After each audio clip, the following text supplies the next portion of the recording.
Esta es la cápsula 2 del módulo 3 acerca de el aprendizaje y la plasticidad cerebral. Desde la perspectiva neurocientífica, el aprendizaje es un proceso por el cual todas las experiencias que nosotros vamos adquiriendo a lo largo de la vida pues se convierten en recuerdos que duran por casi toda nuestra vida, ¿no? Estos se ven representados como cambios dentro del sistema nervioso que se ven a su vez pues reflejados como cambios dentro de la conducta, y esto aplica tanto a animales como para seres humanos. Estas experiencias se reflejan como cambios físicos en la estructura de los circuitos cerebrales que controlan procesos como pueden ser la percepción, la motricidad, la toma de decisiones, la planeación, etcétera, etcétera. Entonces, desde esta perspectiva neurocientífica, se consideran varias formas del aprendizaje. Entre ellas se encuentra el aprendizaje perceptivo, que es la habilidad para anticipar estímulos sensoriales que han sido percibidos previamente, es decir, cuando nosotros identificamos un objeto o las facciones del rostro de una persona, pues más adelante en nuestras vidas vamos a poder identificarlo y reconocerlo. El aprendizaje motor es la habilidad para ejecutar movimientos con precisión específica que se deriva de la experiencia. En este tipo de aprendizaje se entra lo que es aprender a andar en bicicleta, aprender a jugar algún deporte, aprender a utilizar herramientas, por ejemplo. Todo eso es aprendizaje de tipo motor. Aprendizaje de tipo condicionamiento, ya sea clásico u operante, es la habilidad de producir respuestas específicas ante cierto tipo de estímulos. El aprendizaje por asociación consiste en vincular las características de un objeto, de una persona o una situación con algún estímulo que indique su presencia. Por ejemplo, cuando nosotros olemos el perfume de alguna persona, generalmente asociamos el aroma con la persona, ¿no? Ya sea su perfume o su desodorante. Y entonces, cuando nosotros olemos este perfume o desodorante, pues tenemos un recuerdo acerca de esta persona. Y bueno, esto también participa en estímulos de otra manera, como por ejemplo asociar la voz de una persona con su presencia, también la observación. Tiene mucho que ver también con eventos del pasado, situaciones que te recuerdan, ¿no? O objetos, canciones, películas, todo eso que te vincula a un elemento que se asoció previamente. El aprendizaje espacial es la habilidad para recordar la distancia que hay de un lugar a otro y cómo moverse con respecto a las dimensiones del lugar, y también, bueno, hacer una asociación entre el espacio y el movimiento.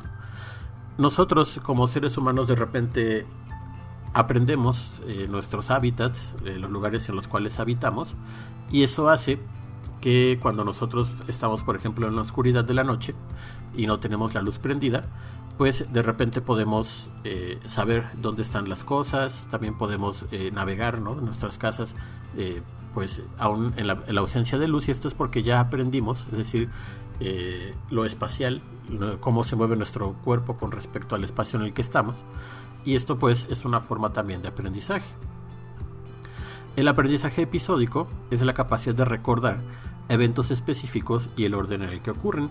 Por ejemplo, cuando nosotros guardamos una memoria acerca de algún evento al que fuimos, por ejemplo, por decir algo, un concierto o una fiesta, generalmente pues vamos pues recordando los eventos en el orden en el que fueron apareciendo, ¿no? En qué momento llegaron, qué fue lo que ocurrió también durante el concierto, durante la fiesta, qué eventos, qué personas, quién participó, quién hizo qué cosa, y así sucesivamente hasta que ya el recuerdo termina. Y el aprendizaje vicario, o aprendizaje a partir de las neuronas espejo, es la adquisición de habilidades a partir de la observación de la conducta de los demás. Si nosotros de repente vemos como, por decir, una situación que de repente estamos en casa y vemos como nuestra mamá está, por ejemplo, haciendo la comida, nosotros podemos aprender, ¿no?, o imitar un poco lo que está haciendo. Es como cuando ven a un niño que juega a que imita lo que han hecho sus padres, es una forma de aprendizaje. También volviendo aquí a la cuestión del aprendizaje de andar en bicicleta, también puede ser una forma de aprendizaje vicario si tenemos a alguien que nos enseñe a utilizar la bicicleta, ¿no? Observamos cómo la utiliza y después nosotros vemos cómo pues va digamos cómo es la marcha, cómo hay que presionar los pedales, cómo hay que usar el manubrio, y después nosotros procedemos a imitar esas mismas acciones. Y bueno, como pueden apreciar por esta explicación de las formas de aprendizaje, pues tenemos que en la vida cotidiana estas formas de aprendizaje se van a complementar unas con otras para poder crear respuestas complejas que nos permiten adaptarnos al medio ambiente. Todo a partir de las interacciones que tenemos a partir de la realidad exterior, que llamaremos aquí como interacciones con los estímulos. Estos pues, como hemos dicho previamente, van a provocar algún tipo de cambio en los circuitos neurales que detectan estímulos. Por ejemplo, si vamos y tomamos en cuenta el ejemplo del clásico perrito de Pavlov, cuando el perrito de Pavlov empezaba a ver la comida, pues recuerden que este perrito salivaba y sabía, bueno, identificaba las partes del estímulo, ¿no? Qué comida era, a qué olía, a qué sabía, de qué color es, también su textura. Todo eso pues va creando modificaciones en los circuitos neurales que detectan los estímulos a nuestro alrededor. Esto es el aprendizaje perceptivo, y esto lo que provoca es el fortalecimiento de las conexiones que hay entre la corteza cerebral y cada uno de los órganos sensoriales, llámese la retina, llámese la cóclea, llámese las papilas gustativas, etcétera. Pues todo eso va a crear una serie de cambios, generalmente el fortalecimiento de estas conexiones. Entonces, después de haber observado el estímulo y haber aprendido de él, ocurre una asociación, y esta asociación generalmente tiene que ver con procesos como el condicionamiento. Recordemos que el condicionamiento del perrito de Pavlov era que él escuchaba la campana, y entonces la campana significaba que iba a recibir comida, entonces el perro salivaba. Eso es una asociación, es asociar una condición, por ejemplo, el que suene la campana, con algún tipo de situación, en este caso fisiológica, que la campana significa comida, entonces el perro pues empieza a salivar. Cuando ocurre este proceso de asociación, lo que vamos a observar son cambios en el desarrollo de lo que es el hipocampo, en la amígdala, en el sistema de recompensa y en la creación de memorias a corto y a largo plazo. Todos estos sistemas y regiones del cerebro se van a reforzar constantemente conforme nosotros vamos aprendiendo en todas las condiciones y aventuras que vamos teniendo a lo largo de la vida. Y después de la asociación, es decir, primero observamos, después identificamos, asociamos, y entonces tenemos que proceder a hacer una respuesta. Estas respuestas se ven como el aprendizaje motor, y este aprendizaje motor provoca también cambios en los circuitos neurales que controlan las conductas. Esto puede ser visto como desarrollo en partes como lo es la corteza motora, y haciendo también fortalecimiento de las conexiones entre el cerebro, el sistema nervioso y los distintos músculos efectores, para aprender pues toda la gama de características y conductas que podemos llegar a realizar. Si por ejemplo cambiáramos el ejemplo del clásico condicionamiento pavloviano y lo cambiamos por un condicionamiento instrumental, bueno, en este caso sería el aprendizaje motor, todas las acciones que aprendemos para realizar o obtener algún tipo de recompensa. Por ejemplo, si utilizáramos un perro y lo condicionáramos para apretar un botón cada vez que digamos vea una imagen o escuche un sonido, nosotros al reforzar esta conducta, es decir, le damos de comer cada vez que el perro pues hace bien el truco que le hemos enseñado. En ese caso pues lo que hacemos es que el animal refuerce sus conexiones que tienen que ver con el área motora, y entonces cada vez que escucha el sonido o cada vez que nosotros le damos la indicación, el perro pone en marcha este aprendizaje previo y empieza a ejecutar las conductas que nosotros pues le enseñamos, ¿no? Llámese hacer un truco, hacerse el muertito. Esto se refleja como cambios de tipo fisiológico en todo el sistema nervioso, y las conexiones entre las regiones del cerebro se van fortaleciendo, sobre todo cuando hablamos de aspectos como la asociación de estímulos, es decir, cuando asociamos una luz con un sonido y lo identificamos como parte, por decir algo, de un aparato, entonces ocurre una asociación, y cada vez que nosotros observemos esta luz o escuchemos este sonido, va a haber un fortalecimiento de las conexiones. Hay ocasiones en las que se crean nuevas conexiones, otras se restablecen, mientras que en ocasiones algunas se llegan a degradar y pueden desaparecer, particularmente por falta de uso.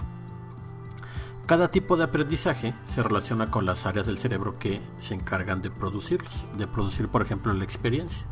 Es decir, el aprendizaje de tipo visual se ve reflejado en el lóbulo occipital, el aprendizaje de tipo auditivo se refleja en la corteza auditiva del lóbulo temporal, y el aprendizaje motor pues se ve reflejado en la corteza parietal, sobre todo en la zona del control motor y junto a la zona somatosensorial. Estos cambios obedecen a una regla conocida como la regla de Hebb, en la cual los circuitos neurales que se activan al mismo tiempo tienden a fortalecer sus conexiones de tal modo que se empiezan a asociar, y ocurre un proceso que es clave en el fortalecimiento de conexiones y la aparición de plasticidad cerebral. Este proceso es la potenciación a largo plazo, la cual es un incremento prolongado en la magnitud de los potenciales de acción de las neuronas postsinápticas, es decir, la que reciben las conexiones. Este fenómeno puede ser provocado por estimulación eléctrica que es intensa y que van también provocando la liberación de neurotransmisores. La potenciación a largo plazo fue descubierta en las conexiones de la formación hipocampal en la corteza entorrinal hacia el giro dentado. Esta zona del hipocampo es conocida porque conforme se hicieron estudios con este tipo de experimentos en los que se trataba de replicar esta potenciación a largo plazo, pues se dieron cuenta que esta zona pues tiene un papel fundamental en lo que es la formación de memorias. Entonces, esta formación hipocampal es un área que se implica en la creación de memorias a corto y largo plazo. Va a estar al interior de la corteza límbica del lóbulo temporal y recibe señales desde la corteza entorrinal, y los axones de esta zona van a cruzar por lo que conocemos como la vía perforante para hacer sinapsis con las células granulares del giro dentado. Para recrear esta potenciación a largo plazo en un contexto de laboratorio, se utilizan electrodos para estimular esta región y para ir registrando la actividad eléctrica de los potenciales de excitación postsinápticos. Estos potenciales de excitación lo que hacen es que colocan un electrodo en una zona de esta corteza cerebral, en el cerebro de un animal, y empiezan a enviar pequeños impulsos eléctricos. Cuando la potenciación a largo plazo empieza a funcionar, estos pequeños impulsos eléctricos lo que hacen es, ocurre uno en una región y este se va a replicar en otra región multiplicado, es decir, manda un impulso eléctrico y este impulso provoca otros 10, y después se manda otro impulso eléctrico y este va a provocar 100 pulsos, lo cual indica, y precisamente como su nombre lo dice, es una potenciación. Cuando ocurre esta potenciación, es decir, que el flujo eléctrico empieza a crecer paulatinamente, es cuando se empiezan a fortalecer las conexiones, y cuando empieza a haber esta asociación, pues últimamente van a generar aprendizajes. Entonces las neuronas postsinápticas responderán a la estimulación, y esto pues va a hacer que cuando se envíe un solo choque eléctrico a través del electrodo, pues la respuesta sea inmediata y sea múltiples veces lo que fue inicialmente. Entonces estas respuestas evocadas siempre van a ser más grandes que el estímulo inicial que las generó. El reforzamiento de las conexiones de la zona hipocampal está relacionado con la adquisición de aprendizajes y de memorias. Entonces tenemos que existe memoria a corto plazo y a largo plazo. Habíamos dicho que la memoria a largo plazo requiere estos procesos de síntesis de proteínas, mientras que la memoria a corto plazo tiene la duración de un proceso eléctrico, es decir, un dato que necesitamos dar y de repente pues se nos olvida, ¿no? Por decir algo, una dirección o una nota o el nombre de un cliente, pues son aspectos que una vez que ya lo hemos completado, pues simplemente se olvidan. Las memorias a largo plazo, decíamos, involucran procesos biológicos más complejos, como la síntesis de proteínas y los cambios estructurales en las neuronas. Por lo tanto, pasar de la memoria de corto plazo a la memoria a largo plazo en el cerebro, es necesario repasar la información Si la información no se repasa, es decir, si nosotros no tenemos contacto con el estímulo más que una sola vez, es muy difícil que nosotros podamos guardar en la memoria ese estímulo. Sin embargo, si nosotros vamos repasando la información en múltiples ocasiones, esta va a empezar a consolidarse. Entonces la consolidación es el proceso en el que lo temporal se vuelve permanente gracias a la formación hipocámpica. Existe la condición conocida como la amnesia, y la amnesia tiene dos modalidades. La modalidad anterógrada, que significa la incapacidad para formar nuevos recuerdos, y la amnesia retrógrada, que significa el no poder recordar los eventos del pasado. Generalmente la más común es en personas jóvenes o que han sufrido algún tipo de accidente o alguna intervención quirúrgica, la amnesia anterógrada, que es la capacidad para formar nuevos recuerdos. Mientras que cuando existe este proceso natural de envejecimiento y de degradación de lo que es la capacidad cognitiva, pues con enfermedades como el mal de Alzheimer, esto lo que hace es provocar la amnesia retrógrada, es decir, la incapacidad de recordar eventos que tuvieron lugar muchos años atrás. Existen casos como el del paciente HM, que es una persona que sufrió de amnesia anterógrada debido a que en su juventud tuvo un accidente y este accidente le provocó una serie de ataques epilépticos. Entonces los científicos lo que hicieron de su época, estamos hablando de la década de los años 60 y 70, pues decidieron hacerle una operación, una lobotomía, en la cual el paciente pues sufrió remoción de parte de lo que es el hipocampo en el cerebro, y esto pues provocó que no pudiera formar nuevos recuerdos. Por lo tanto, era una persona que vivía como si repitiera el mismo día una y otra vez, porque todo lo que ocurría después de haber sufrido la operación pues se le olvidó, se lo olvidaba, ¿no? Como parte de esta condición de que él perdió esta zona del cerebro de la formación hipocampal, en la cual pues ocurre este proceso de consolidación, donde se decide qué memorias van a ser llevadas a la memoria a largo plazo y qué memorias no son relevantes si se quedan únicamente como procesos a corto plazo. Entonces, bueno, en vista de esto, pues empieza a revolucionar lo que se sabe acerca de la amnesia y de la formación de memorias, y lo que se observó es que en pacientes con amnesia anterógrada, como este personaje del paciente HM, que a pesar de tener como este impedimento de formar recuerdos declarativos,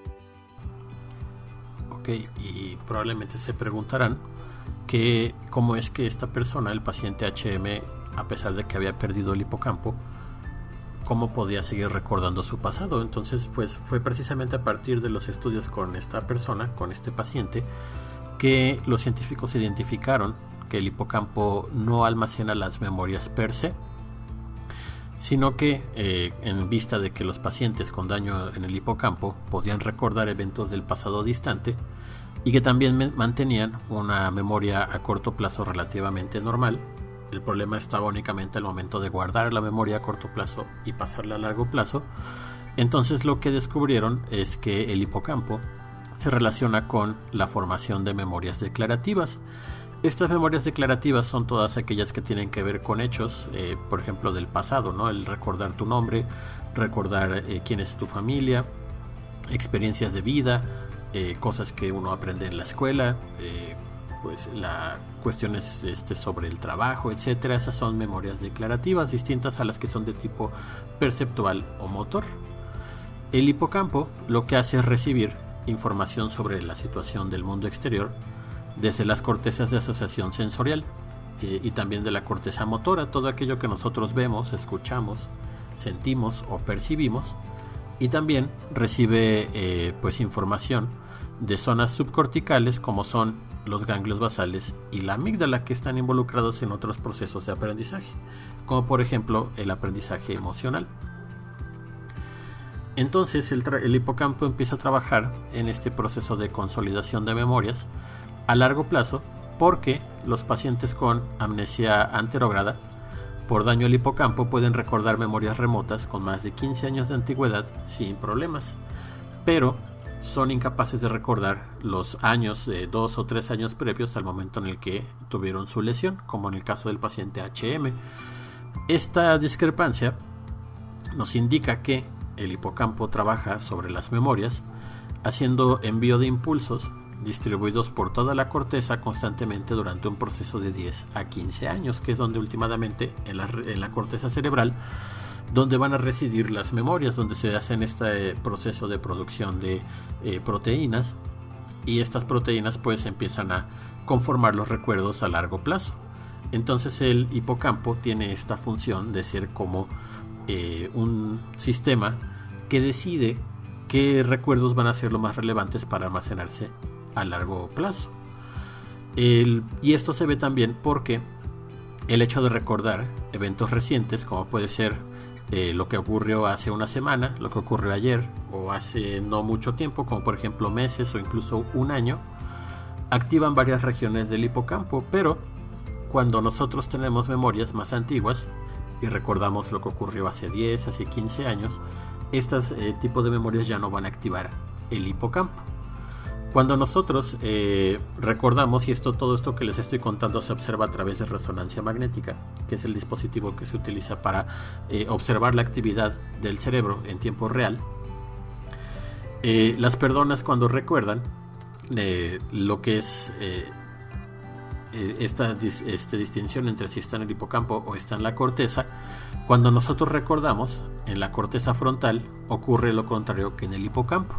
Es decir, la corteza frontal se activa con las memorias sumamente antiguas y no se activa cuando recordamos eventos recientes.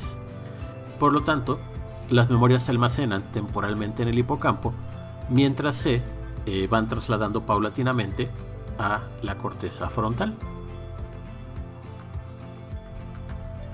Junto al proceso de plasticidad cerebral, que es la formación de nuevas conexiones entre neuronas, hay un proceso también que ocurre y que hace muchos años se creía que únicamente ocurría durante el desarrollo embrionario. Me refiero a la neurogénesis, particularmente en la región del hipocampo.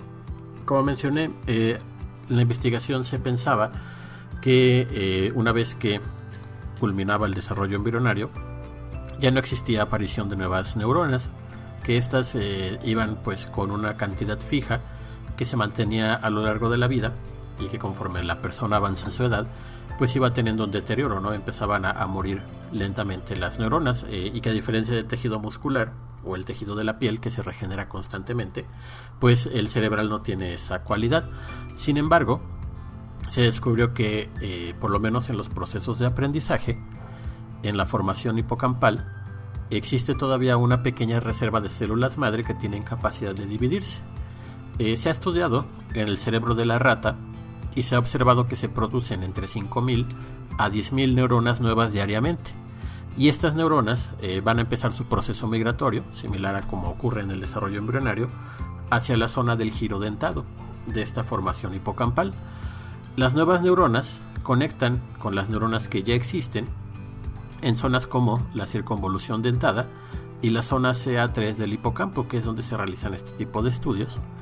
Y se han encontrado otros aspectos interesantes, como que si el individuo no tiene nuevos aprendizajes en este periodo en el que se generan las nuevas células, estas neuronas de reciente creación van a morir al cabo de pocas semanas.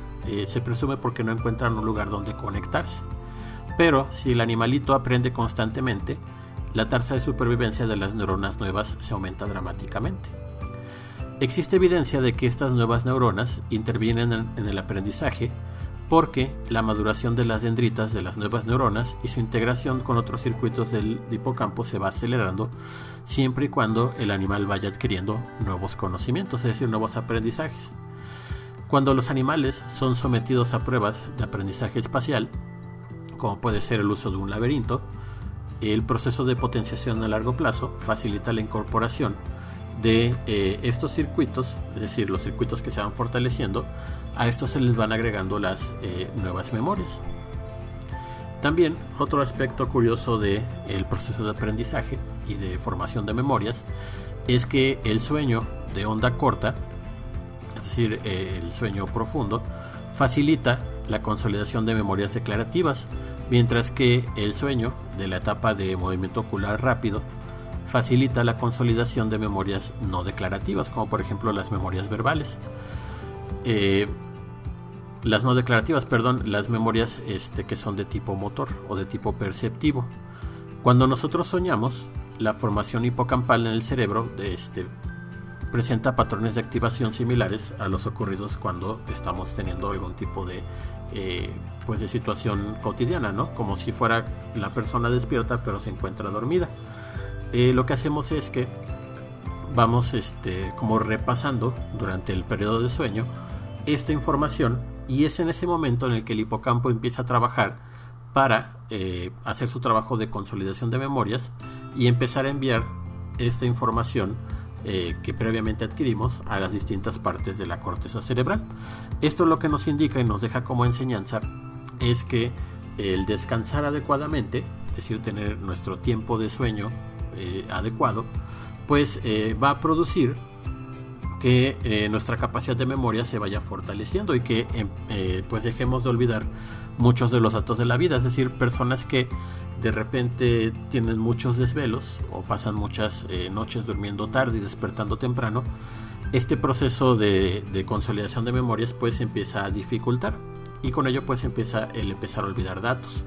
Puede que nosotros nos esforcemos mucho tiempo estudiando durante la noche, pero si no dormimos bien, puede que lo que nosotros nos esforcemos tanto por tratar de asimilar y poder almacenar, pues se vaya degradando poco a poco. ¿Por qué? Porque no existe un proceso adecuado de consolidación de memorias. Y por último, antes de terminar esta cápsula, voy a mencionar que existe un proceso llamado reconsolidación, que ocurre cuando nosotros, pues después de haber realizado una conducta, por ejemplo el consumo de sustancias, que es donde más se ha observado este fenómeno de la reconsolidación, nosotros tenemos una memoria a largo plazo. Por ejemplo, en las personas que padecen de alcoholismo o de drogadicción, durante muchos años empiezan a consumir la sustancia y empiezan a empezar a asociar personas, situaciones, momentos, objetos con lo que es el objeto de su adicción. Puede que en algún punto de su vida decida dejarlo, o reciba alguna intervención, o se vea apoyado por profesionales o por su familia y deje esta conducta. La reconsolidación ocurre cuando se reactivan estas conductas. Es un momento en el que se reactiva una memoria, cuando tenemos pues un momento en el cual volvemos a tener presencia de este objeto que nosotros utilizábamos mucho tiempo atrás.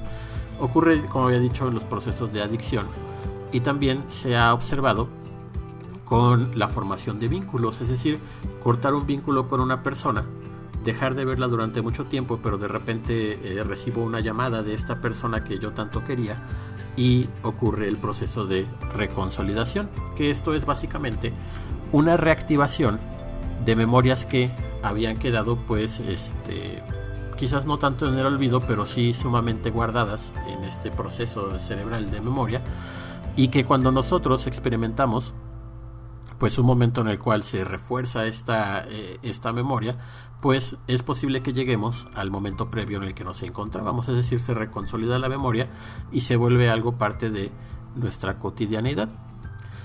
Cuando ocurre, por ejemplo, en experimentos de laboratorio, la consolidación es susceptible a eventos como lo son los choques eléctricos y la administración de fármacos. Estos choques eléctricos y administración de fármacos en situaciones de laboratorio, generalmente en animales, lo que hacen es inhibir el proceso de síntesis de proteínas y de potenciación a largo plazo, logrando así bloquear este proceso de consolidación y reconsolidación. Lo que al final nos queda como de lección de todo este proceso es que el aprendizaje es sumamente dinámico, y el cerebro, tanto del ser humano como el de los animales, está diseñado, está preparado, evolutivamente hablando, para pues tener una gran cantidad de nuevos aprendizajes y nuevas situaciones. Todo esto, pues, las diferentes formas de aprendizaje básicamente están divididas en este como paradigma de las neurociencias para distinguir las zonas en el cerebro en donde se van a realizar. Recordemos que cada tipo de aprendizaje va a tener pues una zona en donde se va a almacenar. Por ejemplo, las memorias emocionales se almacenan en el sistema límbico, las memorias visuales en el lóbulo occipital, las memorias auditivas en el lóbulo temporal, y así con cada tipo de aprendizaje. Y las cortezas de asociación pues básicamente tienen ese propósito, asociar un estímulo con otro para entonces dar esta formación de lo que nosotros vamos últimamente a experimentar, como lo es un recuerdo. Y estos recuerdos, de nueva cuenta, son también pues susceptibles a que puedan desaparecer debido a algún tipo de daño cerebral, ya sea por un traumatismo, por una sobredosis o por la falta de oxígeno. Y esto también puede afectar pues el proceso de formación de nuevas memorias, o bien hacer que olvidemos las memorias que nosotros habíamos ya consolidado. Entonces, bueno, esta fue la segunda cápsula correspondiente al módulo 3 y me despido y nos vemos en la próxima.